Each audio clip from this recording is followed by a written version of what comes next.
The Germans have a terribly germane expression to describe such policies, this tax and spend and subsidize and regulate. They say, "Duf bleibt duf, da helfen keine Pillen," which simply says, "Stupid, stay stupid, no pills are going to help you."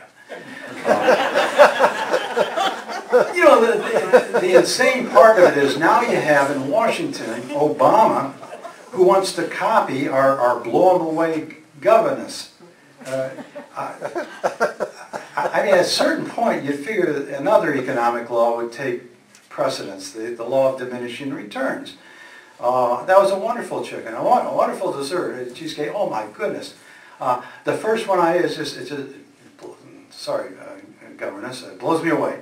But if I had another one, I'm sure it would taste good. But by the time I get to the third, I'd be getting pretty sick.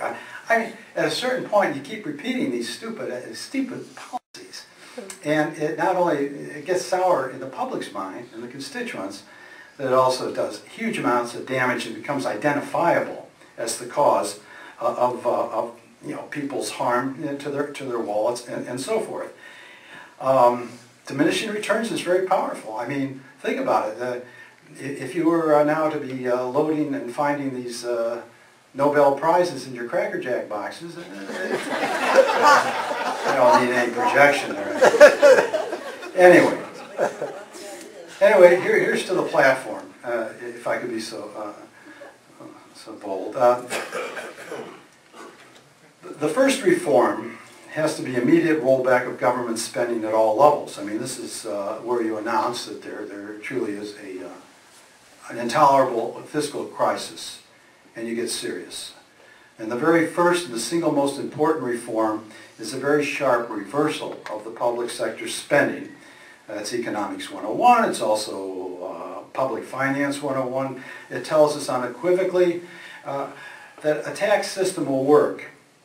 Any tax system will work as long as government spending doesn't exceed the growth rate of the private sector, what the tax base can generate.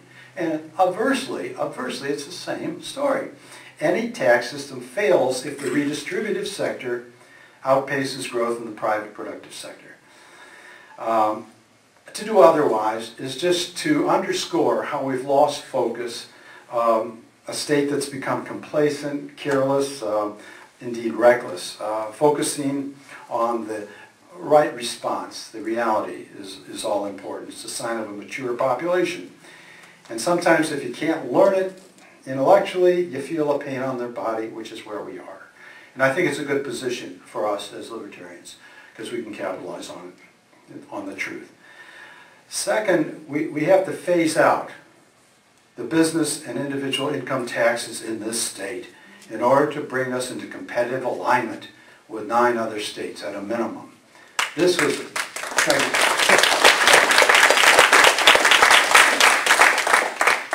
it wasn't that long ago, at least, and you know, when you look back 40 years ago, 42 years ago, the state had no income tax.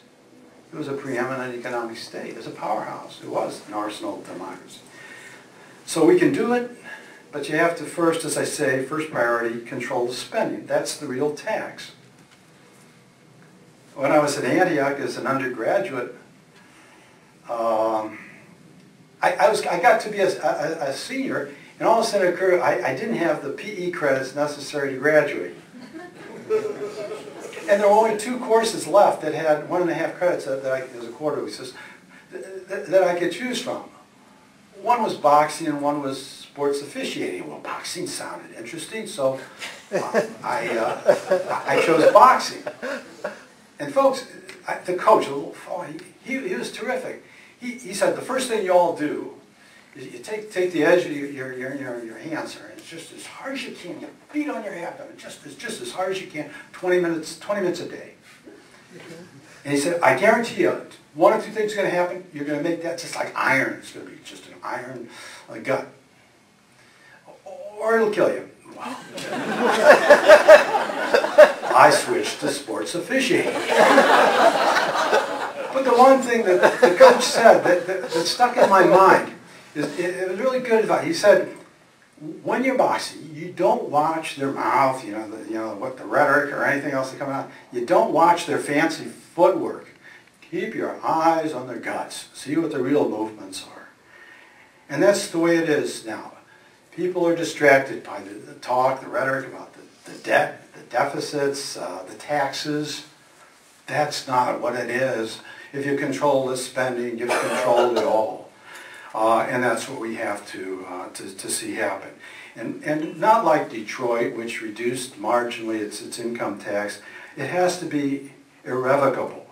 There can't be a way out. You can't have weasel ways out to stop that movement, because people outside of Michigan are looking for continuity in that lower tax rate to improve the risk-reward ratios, the rates of return, and everything else. And so is now the rest of the world. Thirdly, we have to have voluntary union laws in Michigan in order to align our workforce with the flexible business climates, especially labor markets of 22 other states in the union. And I mentioned that already. Fourth, Michigan must join the other 43 states that have part-time legislatures.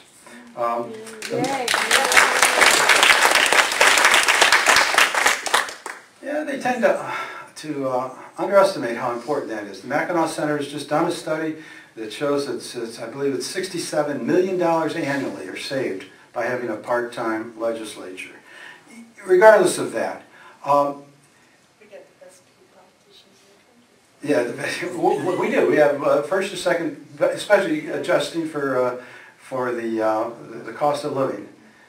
Michigan's are probably the top paid and perked in the nation. And for what? For 90 to 100 days at most of work in Lansing. Whatever that work is. It is a joke. I mean, think about it. What was it? The sleepovers, the charade of the sleepovers they have, trying to balance a budget that should have been balanced 9 months earlier, and they still can't do it. And their only answer is to further increase the tax burden and the spending burden on the people who are trying to... These sleepovers, hell, they don't even pay rent. Anyway, I don't want to get it. What I'm trying to say is that you look at Michigan, you compare it with a state like Texas. Instead of a $3 billion deficit, here's Texas that runs a $5 to $7 billion surplus and does so not with a full-time legislature, folks, but a part-time that meets 3 to 4 months every other year. Okay, so they're focused. They get in there, they get a budget, they get out. It's a responsible way of handling at least that aspect. 5, and I'll leave it at this. What frivolous state, I ask you, or nation, would eschew the technological comparative advantages in all important production of energy? Energy goes into everything we do, goods, services produced. If we don't have a comparative advantage in that overall energy input, we have a hard time competing. Instead, we subsidize at 5 to 6 times the cost of the gas, the oil, the coal, what? Ethanol, wind, solar. Now, I'm not saying there isn't a place for some of that somewhere, very limited. But frankly, folks, that's the energy agenda of an eco-Marxist. And that's what we're looking at. So, those are some of the problems, but those are also possibly some of the solutions. All I can tell you, I hate to ramble on about this, and yet at 75, today it was 76, to $80 a barrel of oil. Michigan has horizontal drilling, has had since for 50 years, a little more than 50 years actually. This is the offshore, the slant drilling, the so-called horizontal drilling. For gas and for oil. It's perfectly safe. There's never been an accident. It's very reliable, and yet it's off the table.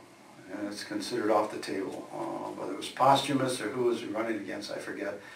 Neither one. It just wasn't. It wasn't an issue because they were afraid to bring it up. That makes no sense. Not only that, but Michigan possesses the largest underground natural gas reserves in the nation. Furthermore, we have a natural comparative advantage over Yucca Flats if we want the storage, the industry of storing the plutonium rods. Let me tell you something.